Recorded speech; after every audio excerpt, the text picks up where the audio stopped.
página do Facebook, deixando comentários, sugestões sobre o tema. Hoje estarei em conversa com o pastor Estevão de Menezes, que dispensa a apresentação porque vocês já o conhecem. Estou crendo que já o conhecem e vamos logo para a conversa. Boa noite, pastor. Muito boa noite. Como é que o pastor está? Apresentadora, querida Pitra. Eu estou bem, graças a Deus. E a querida Pitra, como é que está? Eu também estou bem, graças a Deus. Amém. Pastora. Então, pastor, vamos mesmo já para a nossa conversa, né? Para você que está em casa, o nosso tema é o propósito da igreja. Mas antes de começarmos a falar do propósito da igreja, de uma maneira sábia, né, o pastor vai aqui nos dizer, afinal, o que é um propósito. Quando nós falamos de propósito, estamos a nos referir a quê? Muito obrigado, querida, pela cedência da palavra. Muito boa noite, caros internautas. Boa noite, seguidores da TV Cateia. Espero que esta abordagem, esta dissertação, encontre lugar em cada coração, em cada vida, pois estaremos compartilhando a palavra de Deus e a necessidade de que haja uma disponibilidade espiritual, que abramos os nossos corações para que esta palavra encontre lugar em nossos corações. Amém. Então, falando da questão que me colocou sobre o que é, afinal de contas, um propósito, nós podemos, definir propósito como aquilo que eu quero fazer. Quando eu me empenho ou me proponho em meu coração querendo atingir um determinado alvo, querendo atingir uma determinada meta, então eu vou determinar o propósito. Então vamos ver daqui, o propósito é o alvo, é um plano. Eu quero chegar num determinado lugar, então eu vou fazer o propósito. Então, podemos dar esta definição, daqui propósito é mais ou menos isto. E a igreja? Como é que nós vamos definir a igreja? Ok, já definir a igreja, vamos nós definir a igreja, não é? Como é um termo que deriva do grego, eclésia. Eclésia ou eclesia, que quer dizer chamados para fora, ou uma assembleia. Este é o termo da igreja. E nós vamos ver de que esta igreja ela pode aparecer definida como igreja estrutura e igreja organismo. Pois quando falamos de igreja estrutura, vamos dizer as paredes, o templo, não é? O templo, o tabernáculo, estamos diante da definição igreja como estrutura. E quando falamos da igreja como organismo, nós estamos diante da chamada igreja local. Igreja local, ou seja, a igreja como organismo, ela está subdividida em duas partes, igreja local e igreja universal. Então, é mais ou menos isto. Onde vamos ver que a igreja local é o conjunto de todas as pessoas salvas e não salvas.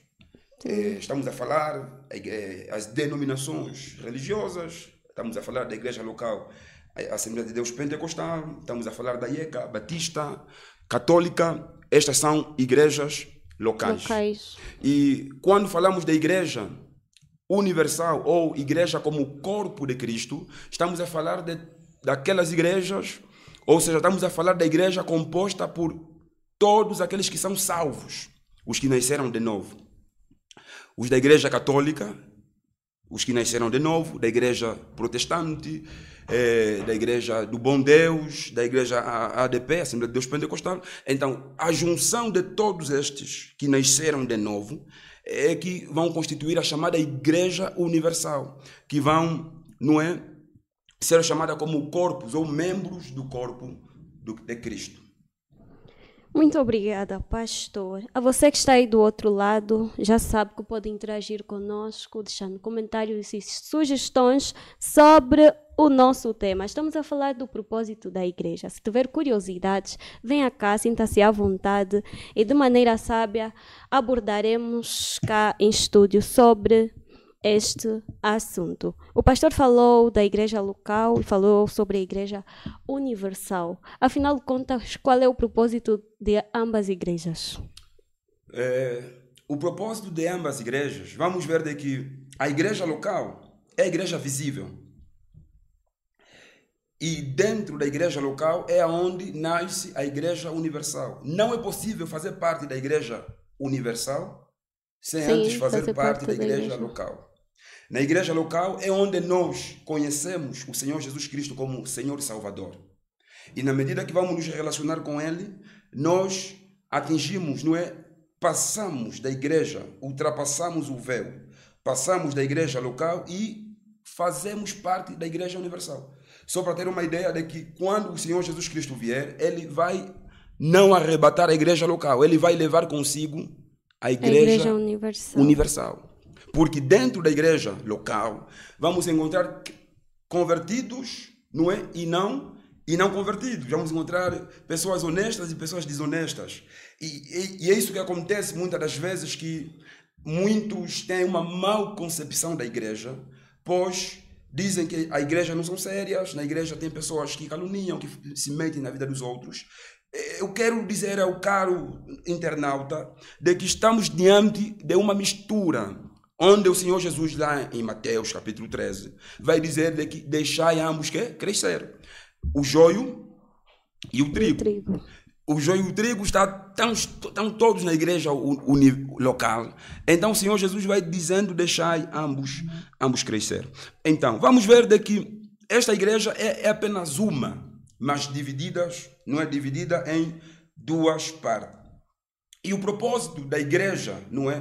Universal ou da igreja local, o propósito da igreja local, pois a igreja universal é a igreja invisível, não tem nenhum propósito. Ou seja, quando eu atinjo a igreja universal, automaticamente eu cheguei naquilo que é o propósito que a igreja local deseja. Porque a igreja local tem o propósito, não é, de aperfeiçoar os santos, aperfeiçoar os crentes, a fim de se tornarem, não é, na imagem de Cristo, chegarem à estatura de Cristo. Então, o propósito vamos encontrar dentro da igreja local. E este propósito, não é? O propósito da igreja local, vamos encontrar de que o Senhor Jesus Cristo deixa este propósito para dizer que o propósito nasceu no coração de Deus. Nasceu no coração de Jesus. Não é o propósito do pastor, não é o propósito do governador, dos políticos, não. É um propósito que nasce no coração de Deus. E por nascer no coração de Deus, este propósito rasgou séculos, rasgou, não é? Anos e anos, mas este propósito continua em pé. Vamos ver daqui o propósito da igreja local está subdividido em 3 classes. Vamos encontrar o primeiro propósito da igreja local, que é ministrar ao Senhor. O que é isto, ministrar ao Senhor? Por intermédio da igreja local, os crentes servem a Deus. Os cristãos buscam, adoram a Deus, não é? 1 de Pedro, capítulo 2, versículo 5, vai dizer que nós somos pedras vivas, não é? Pedras vivas separadas para oferecer, para louvar, para adorar ao Senhor. Mesmo em São João, capítulo 4, versículo 23 e o versículo 4, o Senhor Jesus vai dizer na mulher samaritana de que a hora vem, e é já, em que os verdadeiros adoradores vão adorar a Deus, vão ministrar a Deus em espírito e em verdade. Então vamos ver daqui o primeiro propósito, não é, da igreja universal é ministrar. A palavra ministrar significa servir. Servir a Deus, adorar a Deus, buscar, não é, a presença de Deus. E vamos ver daqui o segundo propósito da igreja local é o propósito, não é, de ministrar ao mundo.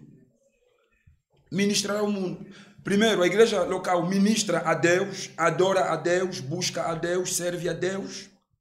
E o outro propósito da igreja local é ministrar ao mundo, como consta em São Mateus, não é? Capítulo de número 28, versículo 18 a 20. Quando o Senhor Jesus aparece aos discípulos e lhes diz: é-me dado todo o poder no céu e na terra. Portanto, ide por todo o mundo, pregai o evangelho a toda a criatura. Quer dizer, este é o propósito, é um dos propósitos, não é? Da igreja local, ministrar. O que é isso ministrar? Pregar o evangelho. Pregar o evangelho. E o Senhor Jesus vai dizer que pregam o evangelho a toda a criatura. Quem crer e for batizado será salvo, mas quem não crer será condenado. Diz que ensinando a guardar, não é? Todas as palavras que vos tenho ensinado. Então, vamos ver de que a igreja local foi chamada para sair, para ministrar o mundo, para pregar a palavra de Deus, para fazer discípulos em todas as nações. Discípulos quer dizer fazer seguidores, não seguidores do pastor, não seguidores do movimento, da denominação, mas seguidores do Senhor Jesus Cristo. Então, este é o segundo propósito da igreja local, ministrar ao mundo. E o terceiro propósito da igreja local é ministrar aos membros, não é? Por intermédio da igreja local, ministra-se aos membros. Ministrar disciplina dentro da igreja local. E quero dar uma chega aos chamados desigrejados, de que aquele que não se revê a uma igreja é considerado como uma ovelha sem pastor, sem disciplina, que não tem nenhuma autoridade sobre a sua vida. Peca de manhã, à tarde tranca-se no seu quarto, ora, limpa a boca como se nada aconteceu e continua. Mas um dos propósitos da igreja local é ministrar disciplina. Disciplinar os membros, tanto os membros como os obreiros. Os obreiros são disciplinados. Então, em linhas gerais, só para chamar o apetite, em forma de um aperitivo, esta é a minha abordagem sobre os propósitos, não é, da igreja. Não a igreja universal, mas a igreja local. Temos interação. Muito obrigada, pastor. Temos interação. Está conosco o Celestino Windo Cris, que diz: amém, pastor. Amém, Celestino. Vem aqui deixar sugestões, perguntas, se tiver, sobre o propósito da igreja local. Está conosco também o Valadão Menezes. Está conosco a Elisa Yesse Xangala. Sejam bem-vindos todos. Sintam-se à vontade de interagir conosco. E a você que está aí do outro lado e não está interagindo, interaja conosco, porque a conversa está agradável. Pastor, falando sobre o propósito da igreja local, né? Hoje nós assistimos, eu vou dizer, permita-me, pastor, usar esse termo, uma certa disparidade, né, enquanto se trata de dízimos e ofertas, né, na igreja. E são assuntos que vou dizer que acabam distorcendo também aquilo que é o propósito da igreja, porque as pessoas olham para a igreja como uma certa instituição de negócio, né? Agora, porque são instituídos dízimos e são impostos uma certa obrigatoriedade, né? Algumas pessoas levam aquilo como uma certa obrigatoriedade e imperiosidade para o fazerem, né? Para dizimarem, ofertarem. Então, será que isto coaduna mesmo com o propósito da igreja? Dízimos e ofertas? Sim. Ok, muito obrigado. Na verdade, a igreja tem os seus propósitos. Já falamos aqui os propósitos, sim, da igreja, e o propósito principal da igreja é a expansão do evangelho. É fazer com que o evangelho, a missão Dei, a missão de Deus, não é? Uma missão que nasceu no coração de Deus, a igreja dê a continuidade. Mas vamos ver daqui o tema, esta pergunta, a questão sobre dízimos e ofertas, é um pacote que está dentro da chamada igreja local. É claro que eu, ao abrir uma igreja, eu não vou olhar na chamada teologia da bacia, na chamada a teologia da prosperidade. E prosperidade, para prosperar os pastores, prosperar os leigos, prosperar aqueles que ministram diante do altar. Eu, ao nascer no meu coração, não é? O desejo de fazer missões, o desejo de implantar novas igrejas, o desejo de sair no mundo afora, pregar, proclamar o evangelho, a visão principal, não é? É a vontade de Deus, que é a pregação genuína do evangelho, das Sagradas Escrituras, de que o Senhor Jesus Cristo é o caminho, a verdade e a vida, que ninguém vai ao Pai sem passar por Ele. Esta é a mensagem principal. Mas, falar dos dízimos e ofertas, vamos ver de que quando alguém entra na igreja local, depois de entender a palavra, ser instruído, ele nem vão lhe precisar de falar que, olha, é necessário dar o dízimo. Ele próprio vai dizer, pastor, igreja, líderes, o que é que eu devo fazer para ter um envelope? Porque vamos ver daqui, o dízimo não é não é o propósito principal da igreja, não é. Mas também a igreja não vai cumprir ou atingir, completar o seu alvo sem que haja dízimos. Porque nós indo na Bíblia Sagrada, vamos encontrar daqui os dízimos, Deus instituiu os dízimos, não é? Para o sustento dos sacerdotes, os levitas. Não é? Números capítulo 18, versículo 21 a 24. Vamos ver daqui, os dízimos foram separados para o sustento dos levitas, aqueles que assistiam diante do altar. O que acontecia? As 12 tribos de Israel poderiam ter todas as terras, ou as 11 tribos, terras, cultivarem, fazerem lavouras, mas a tribo de Levi, Deus orientou que eles poderiam estar simplesmente no altar, assistirem diante do altar. Não poderiam lavrar a terra, não poderiam ter terras, não podiam criar gados. E o que Deus orienta? Que as 11 tribos tirassem a 10ª parte, não é, das suas fazendas, e trouxessem diante do altar, diante da igreja, para o sustento dos levitas. E quando falamos dos levitas, estamos a falar da classe sacerdotal. E quando falamos dos sacerdotes, estamos a falar de pastores, padres, não é, apóstolos, entre outros. De que, na visão de Deus, eles tinham que simplesmente estar encarregados, não é, em assistir diante do altar, não serem obreiros, biscateiros, bisneiros, não é, matucheiros, que vão torto à direita fazer um montão de business, não. Que estariam simplesmente virados para o altar. Isto lá em Levíticos. Vamos encontrar, não é, em Hebreus faz referência de que Melquisedeque ofereceu a Abraão, ou seja, Abraão ofereceu o seu dízimo a Melquisedeque, onde vamos encontrar, não é, de que Abraão teve o despojo dos seus inimigos e toda a sua fazenda deu como dízimo. Em Deuteronômio capítulo 14, versículo 28 e 29, vamos ver daqui os dízimos também foram, segundo a orientação de Deus, foram destinados para os estrangeiros, os órfãos e as viúvas.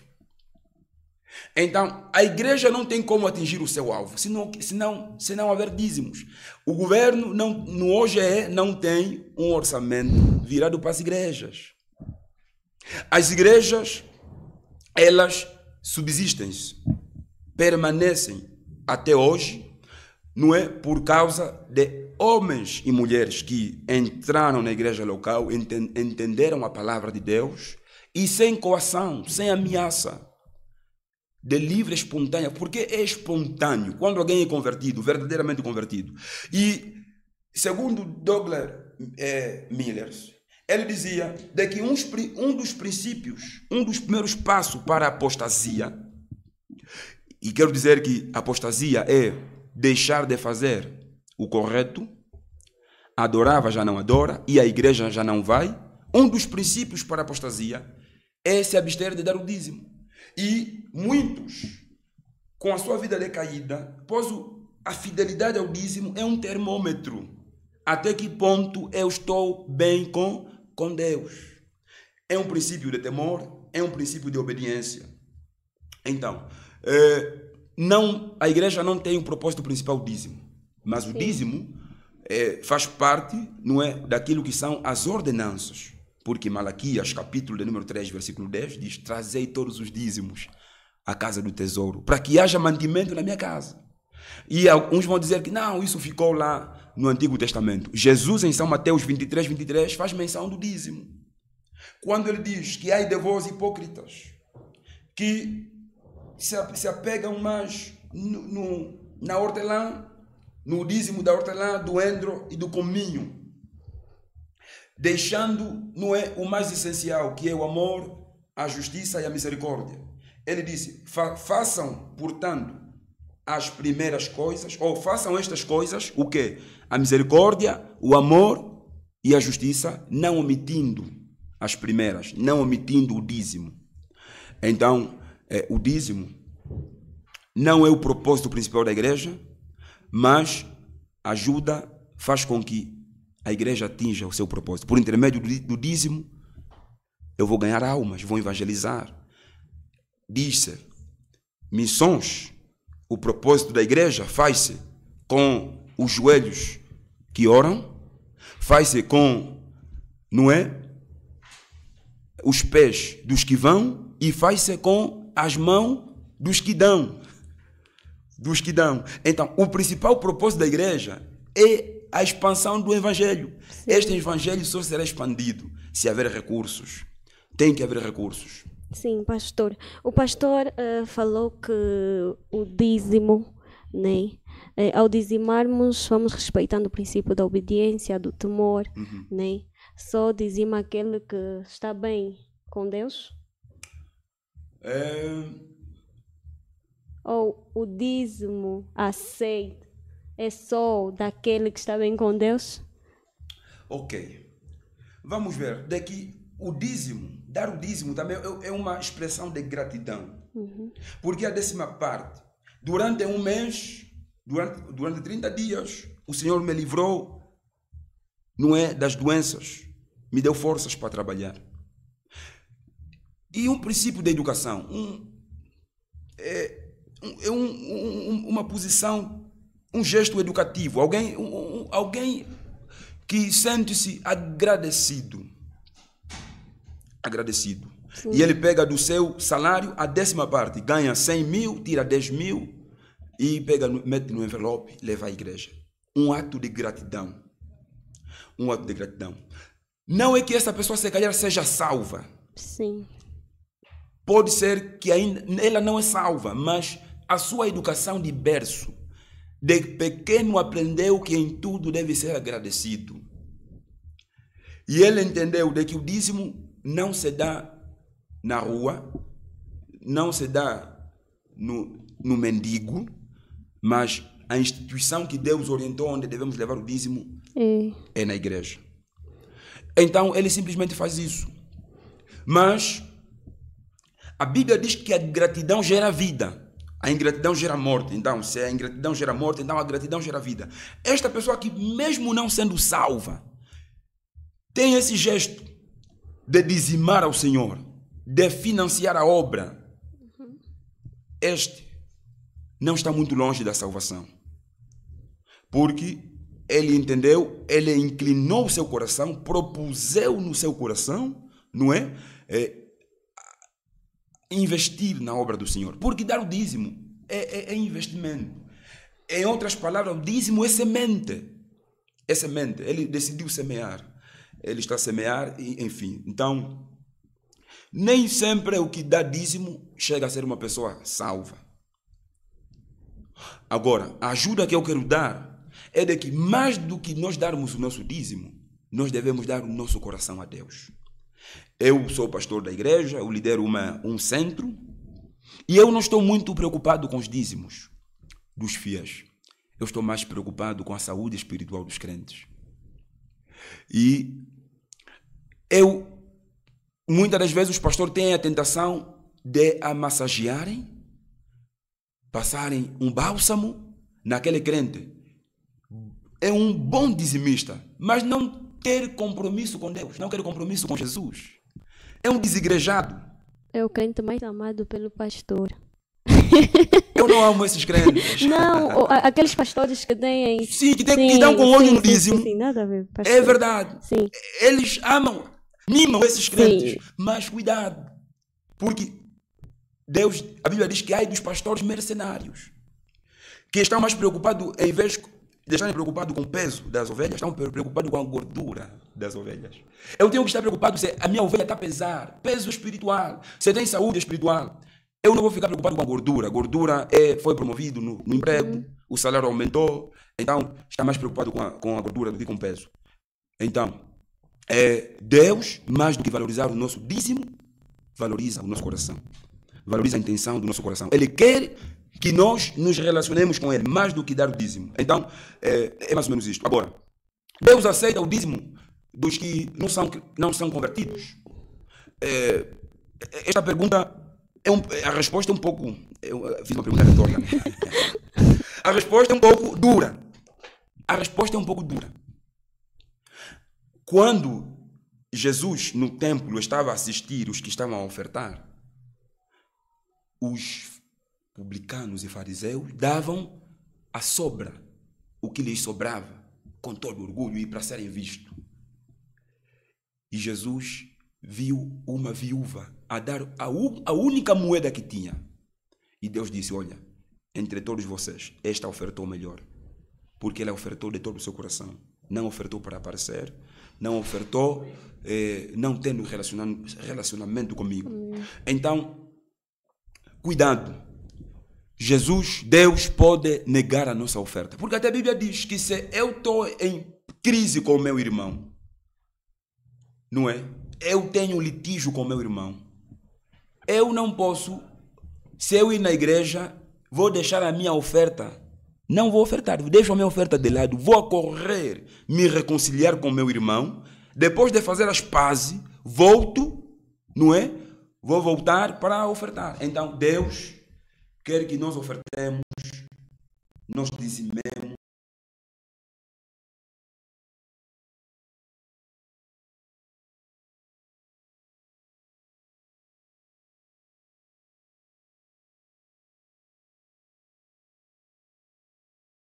Mas com corações puros, limpos.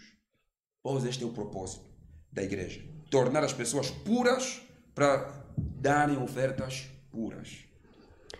Pastor, muito obrigada mais uma vez. Em torno disto que estamos a falar mesmo, desse assunto de dízimos e oferta, surgiram algumas questões, né, lá do pessoal de casa. A Elisa Xangala diz, paz do Senhor, pastor, eu queria saber qual é o alvo da igreja hoje.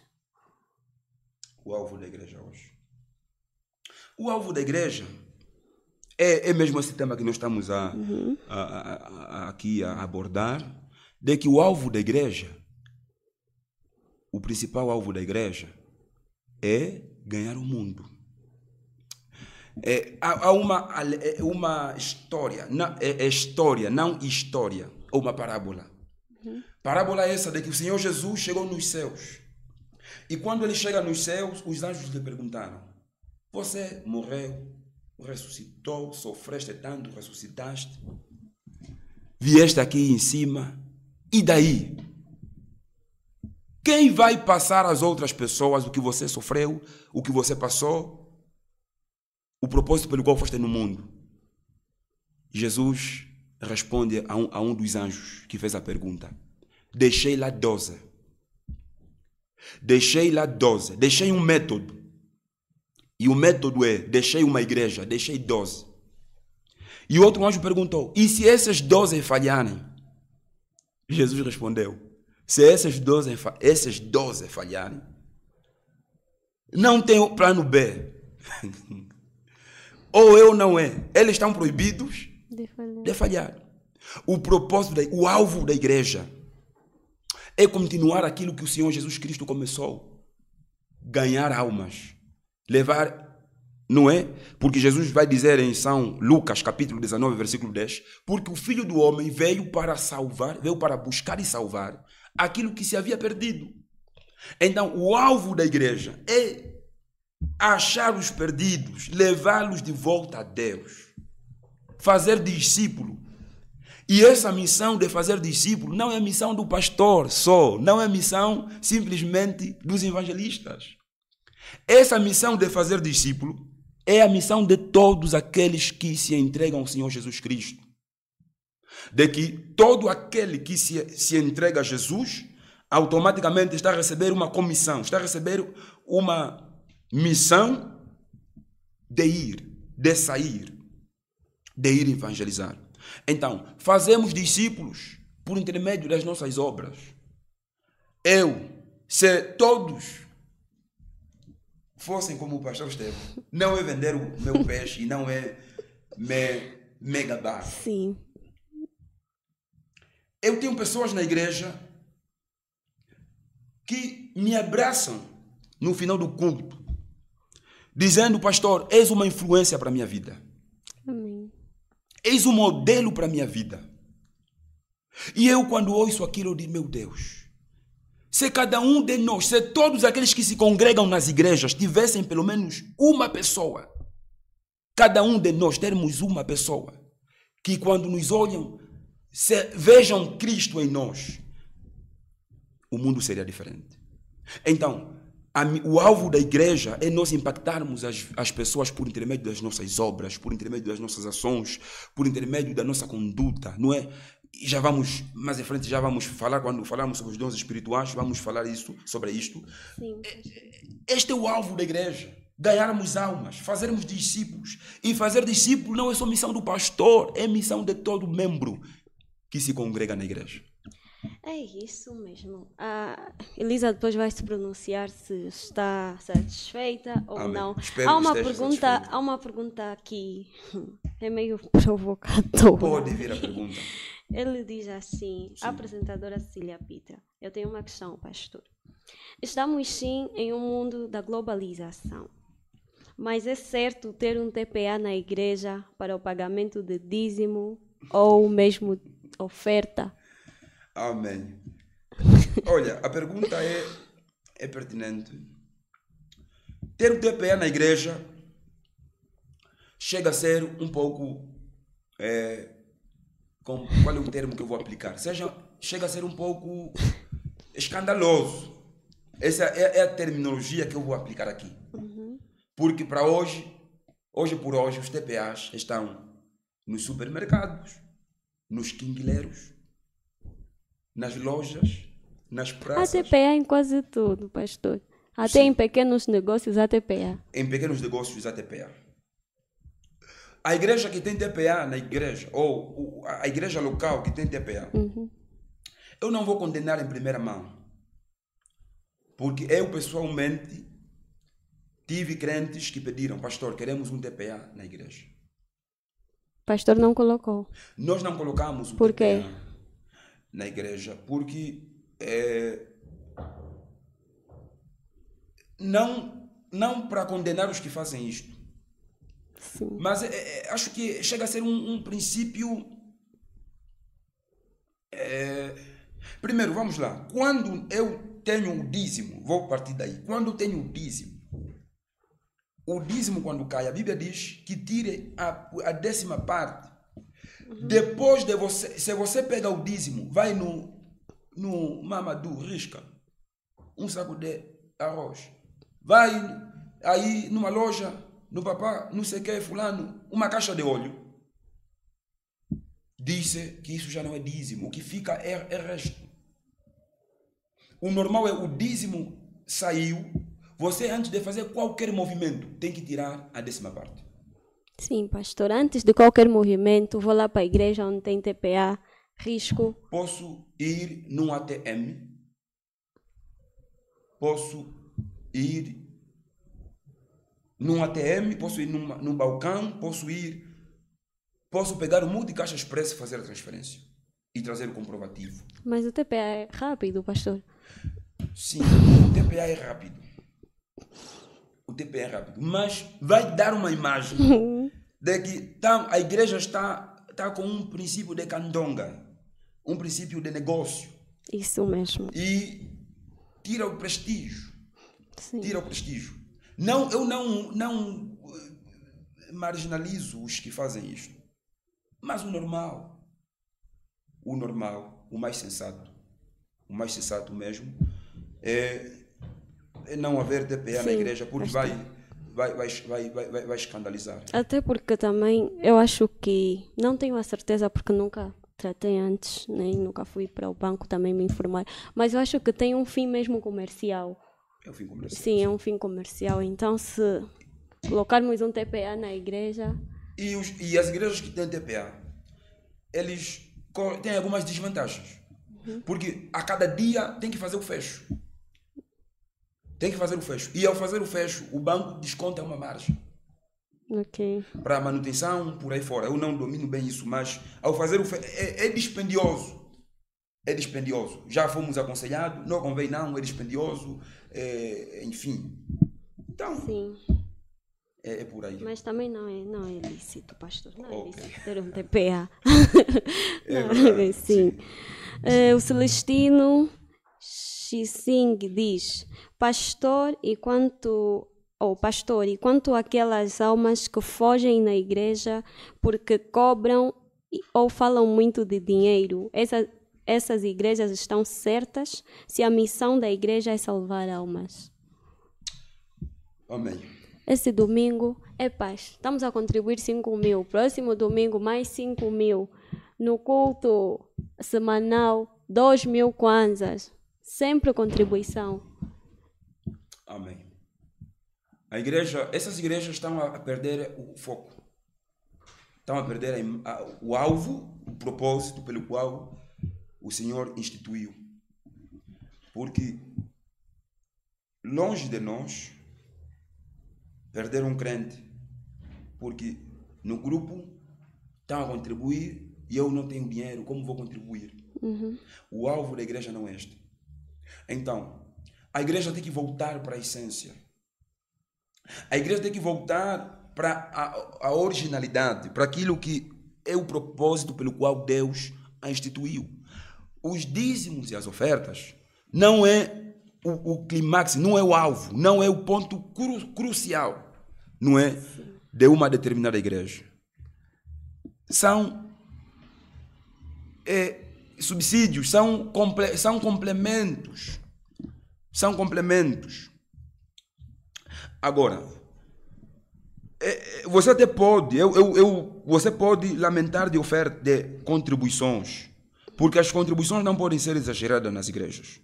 As igrejas não podem fazer os crentes, não é, ficarem sufocados. No grupo, contribuição. Não é? Na intercessão, contribuição. Quer dizer, quase em todos os compartimentos ou em todas as organizações tem uma contribuição. E o crente fica totalmente sufocado. Não. O que eu vou ajudar é que nunca veja o dízimo como um peso.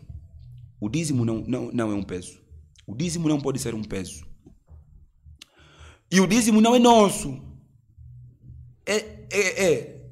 9 para Deus, 1 para mim.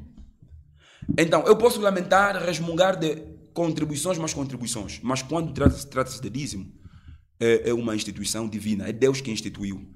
Então, eu não posso fugir da igreja porque estão a me cobrar o dízimo. Não posso. Lá em Ageu, ou mesmo em Malaquias, Deus diz: vocês me roubam. E o povo perguntou: em que te roubamos? Nos dízimos e nas ofertas alçadas. Então, você não pode fugir da igreja só porque estão a cobrar o dízimo. O dízimo tem que ser nós temos que dar o dízimo com todo o prazer. Tem que ser com prazer. Prazeroso, espontânea, de uma forma espontânea e não de uma forma coerciva. Pastor, e aquelas igrejas em que os membros, né, fazem contribuições. E é uma contribuição que lançam mesmo lá no púlpito, não? A igreja precisa de blocos, se calhar. A igreja precisa ajudar uma certa instituição e cada irmão deve contribuir com 10.000 kwanzas. E aí aparecem irmãos que contribuem com mais e no altar, né, citam os nomes dos irmãos. Irmão João contribuiu com 70.000, o irmão fulano contribuiu com isso, e palmas, glórias a Deus por isso. É lícito? Não é aconselhável. Não é aconselhável, porque isto vai desmoralizar aqueles que não contribuíram.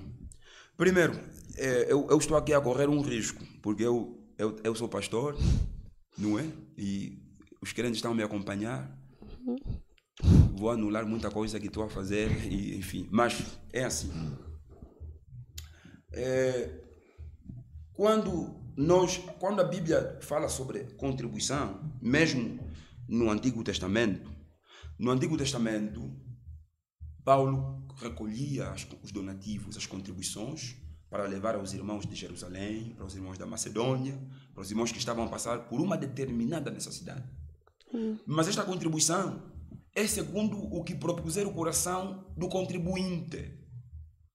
Muitas das vezes a contribuição não pode ser estipulada.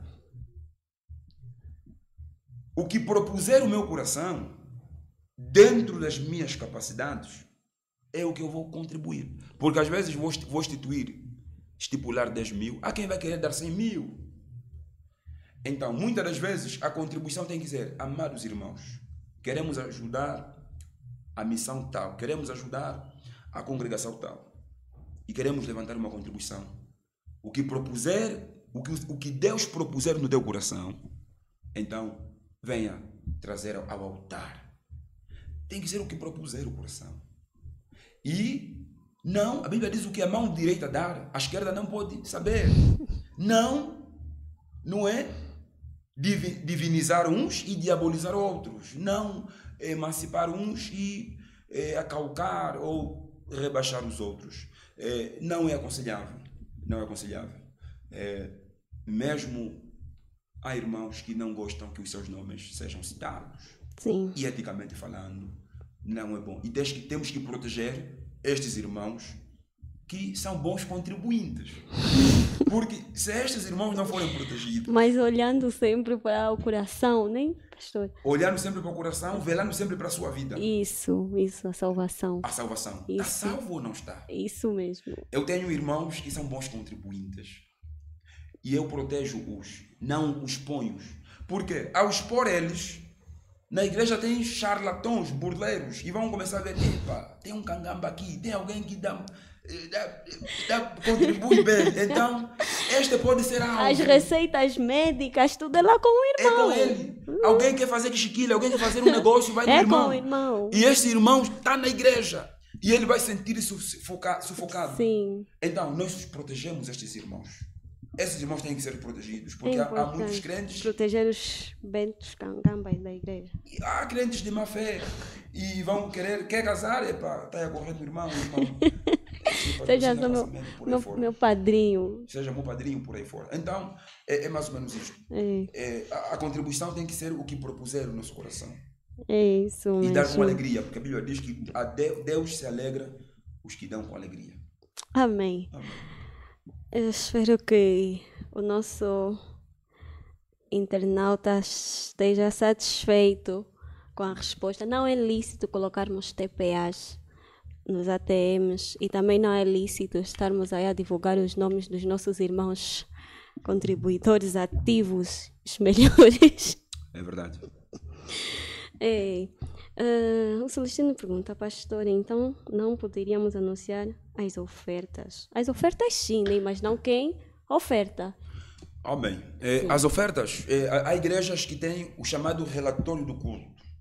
E no relatório do culto tem os chamados dados estatísticos. E esses dados estatísticos, não é? Estatísticas de quantos participaram, quantos fiéis participaram, e destes fiéis, quantos ofertaram. É muito normal que haja a estatística de quanto que se ofertou. Só para dar uma ideia, diabolizam as igrejas de que falam muito de ofertas, mas as igrejas ofertam muito pouco. Numa concentração, não é, de 2.000 almas, de 3.000 almas, a oferta pode ser 100.000 kwanzas, 90.000 kwanzas. E dividir esses 90.000 kwanzas por 3.000 almas, chega-se a um resultado de que cada crente ofertou 3 kwanzas. 3 kwanzas. E não se aceita. Oferta-se muito mal. Porque em vez de nós ficarmos a lutar, não é lícito falar de ofertas de dinheiro na igreja. Deveríamos nos preocupar em vermos qual é a qualidade de ofertas que nós levamos à igreja. Vamos encontrar, alguém dizia que, olha, os 5.000 você encontra na Shoprite, o 2.000 encontras na loja do Mamadou, o 1.000 kwanzas encontras na cantina da tia fulana, o 500 kwanzas encontras na praça, por aí fora, mas os 100 kwanzas, os 50 kwanzas encontras na igreja. Encontras na igreja. Então, é normal que se fale quanto é que ofertou-se durante o culto, isto para incentivar os crentes vão aplaudir, vão dizer glória a Deus, porque a oferta faz parte da adoração. Amém, pastor. Ainda sobre... Não vamos falar mais sobre dízimos e ofertas, porque esse tema está a levar muito tema tempo. está a levar muito tempo. E é um tema polêmico. É muito polêmico, porque é uma situação que a igreja tem levado consigo, nem pastor? Mas cuidado, os crentes estão muito preocupados. Onde é que vai o dízimo, onde é que vai a oferta? Biblicamente falando, o dízimo e a oferta é para o sustento do pastor. Quer construir templos, quer fazer outras coisas, contribuição. Okay. Mas dízimo e oferta para o sustento do pastor, porque o pastor vela pela vida das ovelhas. E hoje por hoje, isso se calhar é uma outra temática. As igrejas são muito fracas naquilo que é assistência pastoral, porque os pastores têm que fazer negócio, o pastor tem que ir no Coema concorrer, o pastor tem que labutar, o pastor tem que, enfim, apanhar bafo no serviço, enquanto que estaria simplesmente no altar, velar, não é, pela saúde das ovelhas e aí por aí fora. Então, não podemos nos preocupar muito com os dízimos e as ofertas. Hoje, vamos ver, as nossas igrejas, a ADP no Bié, entre outras igrejas, têm templos gigantescos, templos magníficos. Isso é resultado dos dízimos e das ofertas. Então, queremos confortar os crentes, os fiéis, não é? Se na tua igreja o dízimo está a ser mal gerido, a culpa, você não tem nada a ver. A culpa é do pastor, o problema é do pastor e Deus. Ou seja, o problema é do pastor com Deus. Você faz simplesmente a tua parte. Eu não vou deixar de ser infiel só porque o meu pastor não gere bem o dízimo. Eu vou dar o meu dízimo com toda alegria, com todo prazer. Se ele gere bem ou não, ele vai enfrentar Deus. E eu me livrei. Eu não posso ter o título de ladrão só porque vou dizer, não, o pastor não está a gerir bem o dízimo, então não vou dar o meu dízimo. Longe disso. Vamos evitar essas práticas, esta posição, porque o nosso compromisso é com Deus e não é com os homens. Amém, pastor.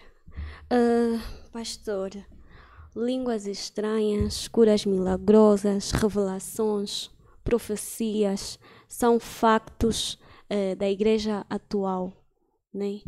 E vou dizer que têm sido levadas de uma maneira estranha, pastor.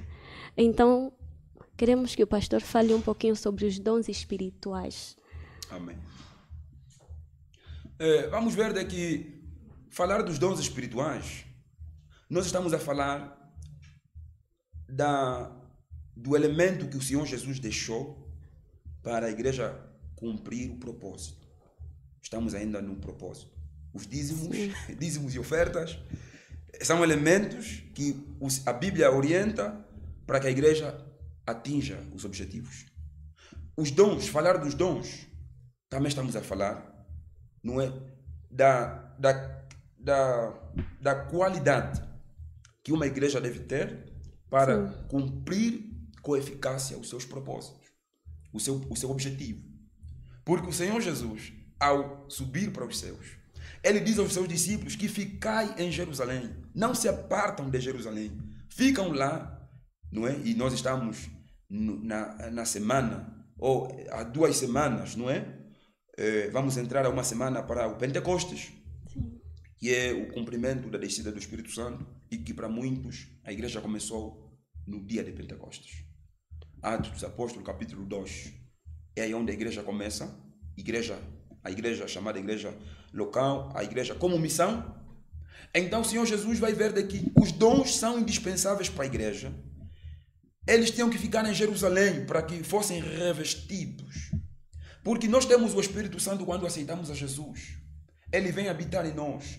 Ele traz em nós os frutos. Ele traz em nós, não é, os frutos do Espírito. O amor, paz, longanimidade, temperança, mansidão, bondade, entre outros.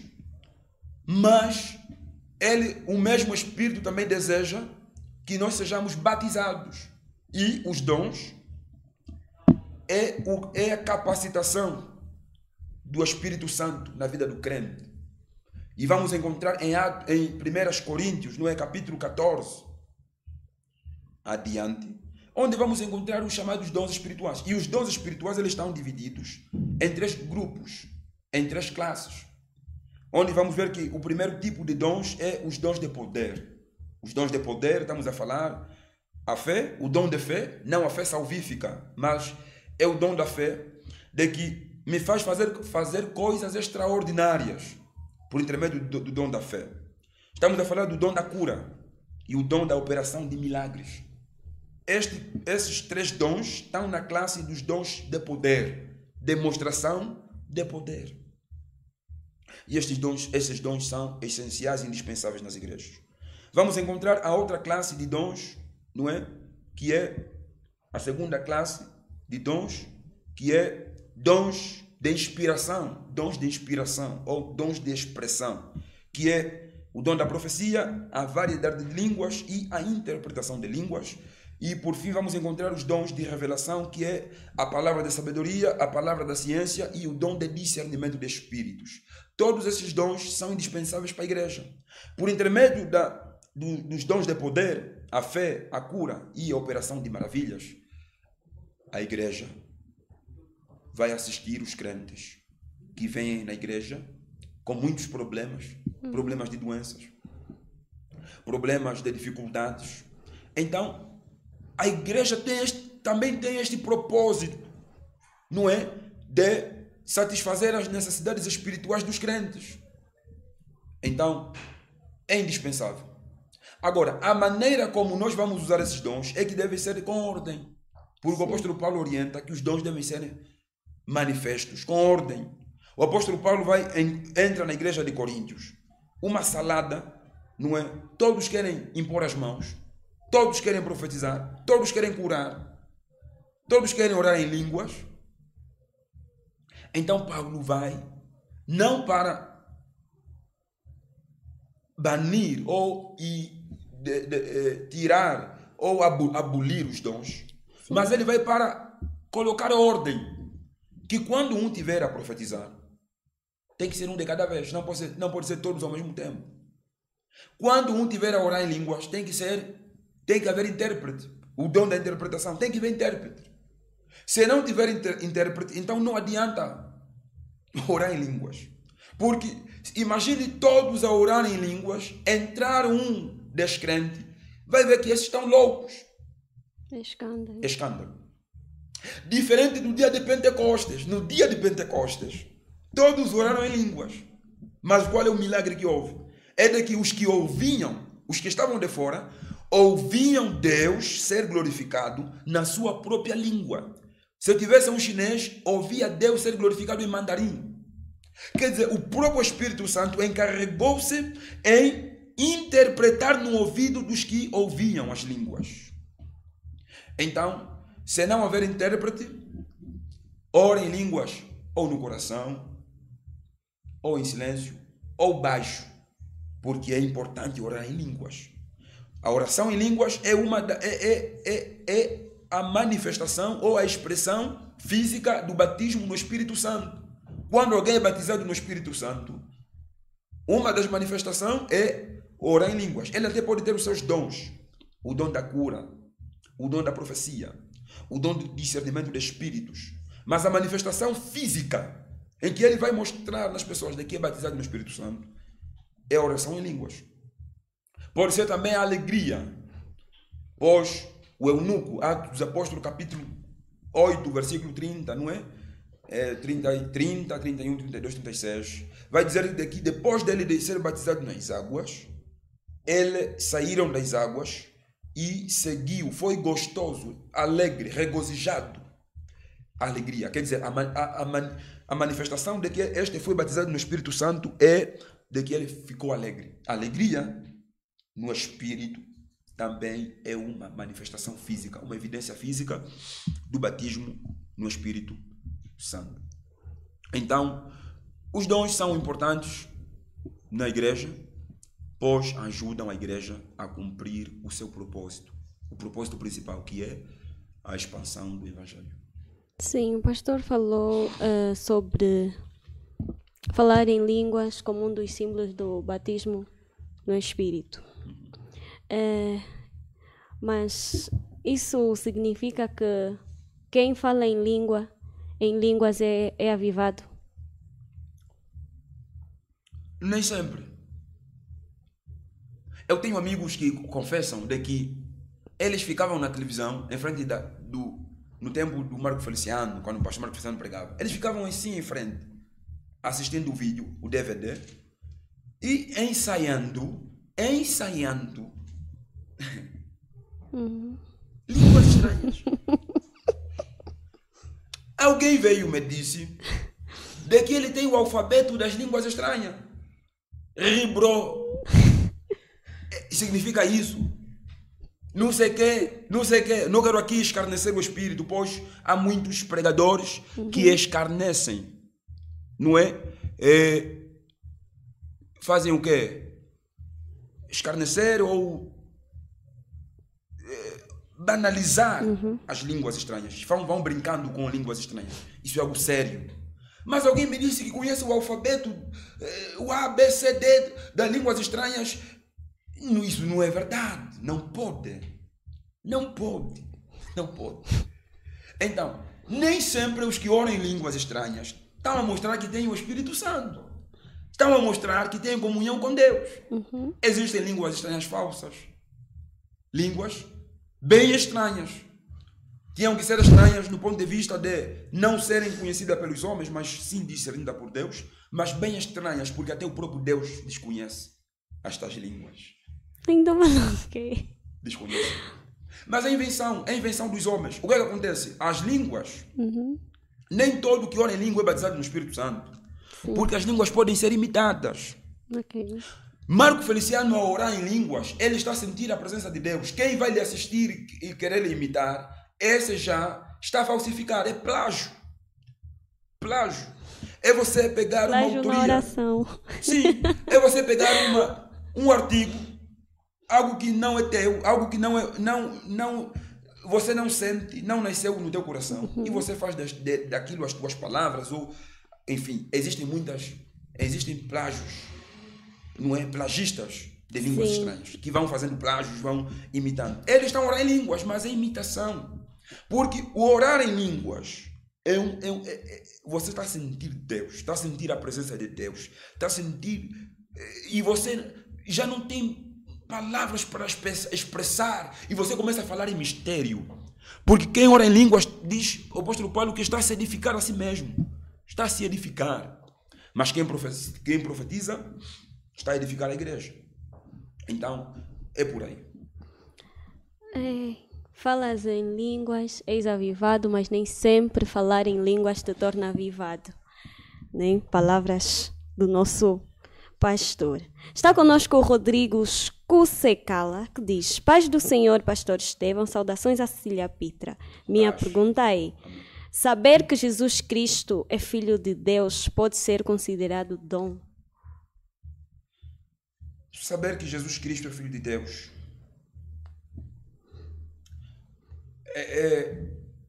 vamos lá ver. O que é dom?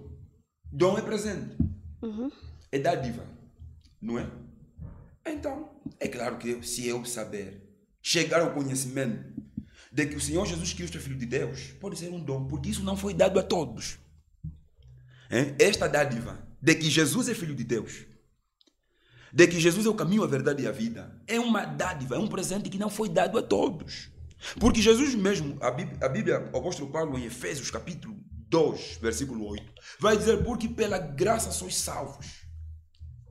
Isso não vem de vós, é dom de Deus, não vem das obras para que ninguém se glorie. Ou seja, a salvação que nós recebemos é uma dádiva, é um dom de Deus.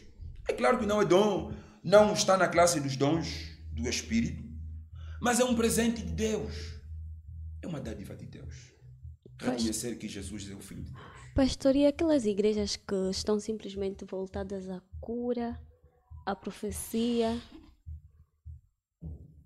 Amém. Essas igrejas, elas correm o risco. Estão em risco eminente. Porque profecias, curas, a profecia tem que ser com um propósito. E existem pessoas que vão na igreja e querem mesmo, papá me profetiza, papá me profetiza, papá me profetiza. Mas eu vou te profetizar o quê? Se Deus não está me revelar. Eu não posso ser obrigado. E muitos estão a inventar profecias.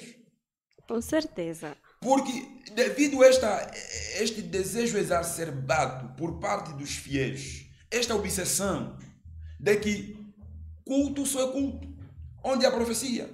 Deus só se manifestou se haver profecia. Estão a obrigar as pessoas a inventarem profecias, porque a profecia depende de Deus. Deus, se quiser que haja num determinado culto, que haja profecias, as profecias vão acontecer.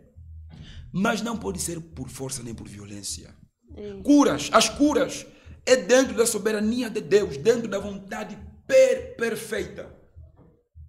E as igrejas que são alicerçadas nesta vertente, não é, da profecia e cura. E como a cura, Deus, se quiser curar, vai curar. Se Ele não quiser curar, não vai curar. Os homens, quando descobriram isso, de que nem todo o tempo será cultos de cura, eles agora vêm-se encurralados em buscar arranjos, improvisos, subterfúgios, outros acessórios para falarem que é Deus que está a operar. Há igrejas que hoje estão a se tornar autênticas casas de curandeiros, de adivinhos, não é? Por aí fora. Porque eles pegaram o fundamento de que não, é igreja cura divina. Igreja cura adivinha. Cura e adivinha. Mas temos um Deus que é soberano, que Ele nem todo o tempo vai curar. Nem todo o tempo Ele vai profetizar. Todos os dias. Não é possível. Todos os dias. Não é possível. Mamã, teu filho. Não é possível. Não é possível. É dali que agora entra-se no chamado sincretismo religioso. Ou seja, misturas. Misturas. Então, e há muitas curas duvidosas. Porque a manifestação do poder do Espírito Santo não é para enaltecer, não é para tornar o pastor ser uma estrela, o profeta ser uma estrela, para o pastor ser famoso, não. O objetivo é para que Cristo seja glorificado, porque o Senhor Jesus mesmo dizia de que esta enfermidade é para que se manifeste a glória de Deus. É para que o nome de Deus, por intermédio desta doença, seja glorificado. Agora, quando a glória de Deus já é tirada, já não há o chamado cristocêntrico, é agora a figura, o estrela, é o apóstolo, é o profeta. Então, eu tenho minhas dúvidas, porque até nós que pregamos, depois de pregar a palavra, você querer ir na internet e dizer hoje é rasguei, hoje foi tremendo, hoje aquele culto, se não fosse eu, Deus te abate, Deus abate os soberbos e eleva os humildes. E hoje vamos ver nas redes sociais muitos intitulados de apóstolos, que eles aparecem a mais do que o próprio Cristo. Cristo desapareceu. Agora, se Cristo desapareceu, como é que o poder vai permanecer? Esse poder, se permanece, chega a ser um poder duvidoso. Porque aonde Cristo não é nomeado, onde Cristo não é exaltado, é claro que automaticamente o poder de Deus desaparece. O poder de Deus desaparece. Então, vamos ver daqui, Saul, ele, depois de ser rejeitado por Deus, já não teve a graça de Deus, ele vai buscar uma feiticeira, uma adivinha, e pega aquela adivinha e lhe diz: traga o espírito de Samuel. Trouxe a encarnação de Samuel, ou seja, Saul estava a falar com Samuel, mas por intermédio de uma feiticeira, por intermédio de rituais. É isso que hoje está acontecendo em muitas chamadas que eu duvido que se chegam a ser igrejas. Tenho minhas dúvidas. Também duvido, pastor. Duvido e muito. Pastor, muito obrigada. Muito obrigada. Ainda temos muitas questões aqui, né? Mas nós vamos na promessa de voltarmos na próxima semana para continuarmos com o tema, porque é um tema abrangente, é um tema que acarreta consigo vários outros assuntos, subtemas, né? Então, continue ligado em nossa programação, porque prometemos voltar quarta-feira, pastor. Amém. Estamos já aqui em direto a marcar com o pastor. Quarta-feira. Quarta-feira. Pastor. Vamos ver a nossa agenda. Sim. Então prometemos voltar com o pastor para falarmos mais sobre este tema e sobre os outros vários subtemas que acompanham este tema. E as outras perguntas nós vamos recolher e vamos trazer à mesa, né? Na próxima semana, em conversa com o pastor. Então, pastor, da nossa parte só resta agradecer pela sua presença. E agora o pastor vai mandar beijos e abraços. Amém. Né? E deixar uma frase como chega para esse tema, algumas palavras de chega para esse tema, mas na promessa de voltarmos. Não termina por aqui, ainda vamos falar da igreja política, vamos falar da igreja sociedade, vamos falar do ensino e pregação da igreja. Ainda tem vários outros subtemas, né? Perdão. Vamos falar também da igreja e o divórcio. Então, continue ligado em nossa companhia. Pastor. Muito obrigado, querida apresentadora. Eu que agradeço. Pitra. Obrigado, Pitra. Obrigado mesmo pelo carinho, pela maneira como guiou a nossa abordagem. E eu agradeço à TV Cateia pela oportunidade que me concede, não é? De tirar esta voz dentro das quatro paredes e fazê-la chegar, não é? Aos quatro cantos da nossa urbe, cidade do Cuito, quiçá a província do Bié. Agradeço muito pelo carinho. Obrigado mesmo. Eu quero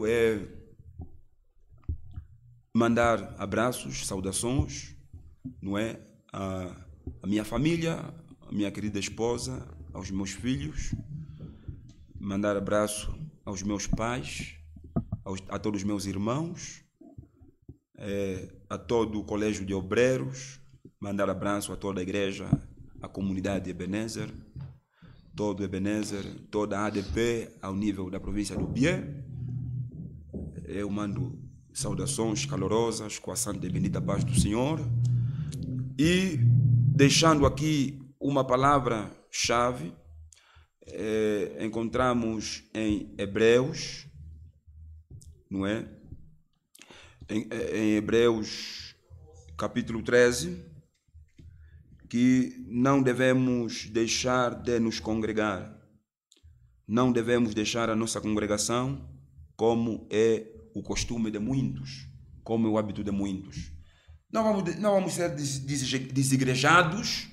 Diz que todo crente tem que ter um referencial, pessoa que é o pastor, e um referencial lugar que é a igreja. Um lugar onde eu me revejo. Então, seja alguém que ama a congregação, que ama a igreja local, não se faz parte da igreja universal sem antes fazer parte da igreja local. Espero que o papá esteja acompanhando o programa. Amém, amém. O Senhor Jesus valorizou a congregação. Jesus entrou em muitas igrejas, em muitos cultos, onde ele não era o estrela, onde ele não era o pregador, mas ele entrava simplesmente para nos dar um modelo, um exemplo da chamada comunhão, a chamada congregação. Então, esta é a palavra que eu deixo aos caros internautas. Muito obrigado. Aquele abraço na paz do Senhor. Amém, pastor. Muito obrigada mais uma vez. E assim foi o nosso programa de hoje. Agradecer a você que esteve aí do outro lado em nossa companhia. Passamos até 1 hora. Epa, quando estamos com o pastor é assim. O programa é sempre uma bênção e nós até nos esquecemos do tempo. Dizer mais uma vez que quarta-feira voltaremos, né? Dependendo da agenda do pastor, para falarmos mais. Deixo aqui o meu compromisso, estarei. Sim, o pastor estará na quarta-feira. Amém. Falaremos mais sobre o tema. Temos várias outras perguntas aqui também para o pastor. Então, continue ligado em nossa companhia. Mandar beijinhos a todos os aniversariantes do dia. Você que completou mais uma Risonha Primavera no dia de hoje. Um feliz aniversário. Chuva de bênçãos. Deus abençoe rica e poderosamente a sua vida. Agradecer também aos nossos patrocinadores. Agradecer aos nossos patrocinadores oficiais, a Menezes Media e a Gráfica Vando Designer. Né? Muito obrigada pelo patrocínio. E vou dizer, nem faço das palavras do pastor a minha. Você que fala em língua é avivado, mas nem sempre falar em línguas te torna avivado. Beijos e abraços. Continuação de uma ótima noite de quinta-feira, 9 de maio de 2024. Amém. Da província do Bié, pois água é vida, água é saúde, saúde que se precisa para o desenvolvimento sustentável do país. Nisto, da Nhareia ao Chitembo e do Coemba ao Xinguar, circulam águas vivas que vivificam não só os homens, como também os animais e plantas. Empresa de Águas e Saneamentos do Bié.